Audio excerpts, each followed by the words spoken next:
7 বছর ধরেই কলেজে আসেন, নেন না কোনো ক্লাস, এতদিন পালনও করেননি কোনো দায়িত্ব, তারপরও তুলেছেন নিয়মিত বেতন। চ্যানেল ওয়ানের অনুসন্ধানে এমনই ভয়াবহ অনিয়ম ও দুর্নীতির অভিযোগ উঠে এসেছে কুষ্টিয়া স্বনামধন্য শিক্ষা প্রতিষ্ঠান ইসলামিক কলেজের উপ অধ্যক্ষ সাবিনা ইয়াসমিনের বিরুদ্ধে।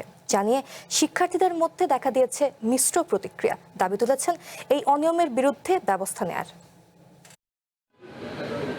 কুষ্টিয়ার ঐতিহ্যবাহী শিক্ষা প্রতিষ্ঠান ইসলামিয়া কলেজের উপাধ্যক্ষ সাবিনা ইয়াসমিন 2010 সালে এ কলেজের সমাজবিজ্ঞান বিভাগের শিক্ষিকা হিসেবে যোগদান করেন তিনি। এর কিছুদিন পর পদোন্নতি পেয়ে হন উপাধ্যক্ষ। তারপর থেকে ঠিকমতো আসেন না কলেজে, দায়িত্ব পালনেও করছেন অবহেলা।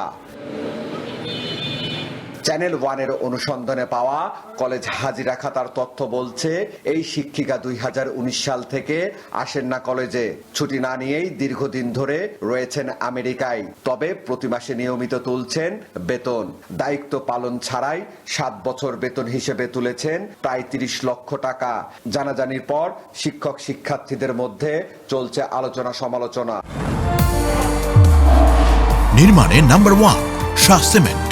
উপাধ্যক্ষ সাবিনা ইয়াসমিন নামে যে সমাজবিজ্ঞান ডিপার্টমেন্টের ম্যাডাম আছে, আজ পর্যন্ত আমরা তার দেখা পাই নাই এবং তাকে আজ পর্যন্ত চিনিও না।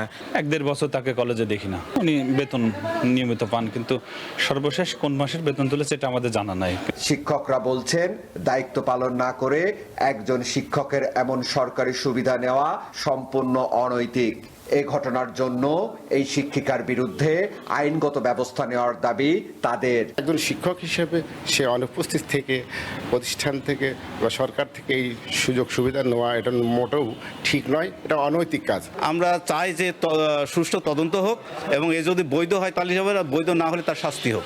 তবে এ বিষয়ে সে সময়ের ও বর্তমান অধ্যক্ষরা বলছেন, উপাধ্যক্ষ সাবিনা ইয়াসমিনের বিরুদ্ধে ব্যবস্থা নিতে এরই মধ্যে মাধ্যমিক ও উচ্চ মাধ্যমিক শিক্ষা অধিদপ্তরের মহাপরিচালক বরাবর চিঠি পাঠিয়েছেন তারা।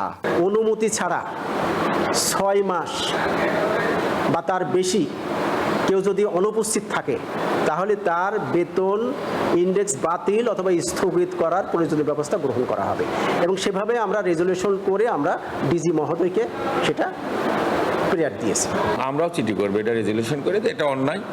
তাকে তো আমরা স্থায়ীভাবে সাসপেন্ড করার বা চাকরিচ্যুত করার জন্য আমরা আমার আগের প্রিন্সিপাল এবং সভাপতি সাহেব, ডিজি সাহেবের ওখানে চিঠি দিয়েছি অলরেডি। স্বনামধন্য শিক্ষা প্রতিষ্ঠানের একজন শিক্ষিকার বিরুদ্ধে এমন অনিয়ম ও অনৈতিক কর্মকাণ্ডের অভিযোগ উঠায় বিষয়টি তদন্ত করে ব্যবস্থা নেওয়ার দাবি শিক্ষক শিক্ষার্থীদের। সনি আজিম, ওয়ান নিউজ, কুষ্টিয়া।